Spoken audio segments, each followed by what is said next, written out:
He was able to dumb it. What do you think of the collegial atmosphere that's present here today? It was. I thought I was back in San Francisco. There was so much love. I think they had a long wine and champagne brunch this morning before the event, so I think that's what's raised everybody's spirits. Now, I asked a question there. What did you think of that question?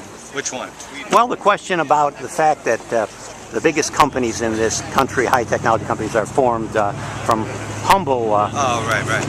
I mean, I honestly think some of the technology that's going on, you have to have. I mean, that high-tech clean lab space, it's different in innovation like it was 50 years ago. When you're looking at medical devices, the precision, it's not something I think that can be done as readily out of the garages. That's still going to happen, but what they're looking at here is, I mean, really that high-tech technology that requires this kind of high-tech space. But now, Barb Fiala opened up an incubator. It's probably over there. Yeah, stone's throw. And then we've had other incubators, and they all have one thing in common. They've all failed.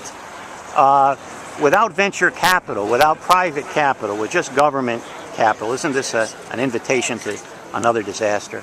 I certainly think that there is a role for public investments, but they have to be done to ensure that we receive community benefits. I mean, what worries me is that look at the amount of money that went towards the BAE and the Huron campus, and now they've basically stuck it to the taxpayers. Now, I think we got to put safeguards and stipulations in place to make sure that the public investments we make do not come at the expense of public taxpayers. Now, most people I'm only giving you one more question, because that's 3, and that's more than anyone else. Most people that live in the city don't have any stake in the university whatsoever, because we're a big area.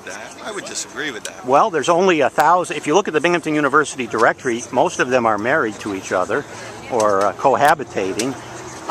One of the largest employers in the region. We also have an incredibly high student housing population that supports Binghamton landlords.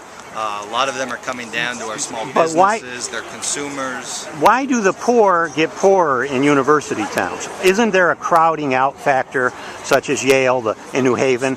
New Haven has consistently gone down while Yale prospers. I think that's a question of the kind of vision from their municipal planners and leaders.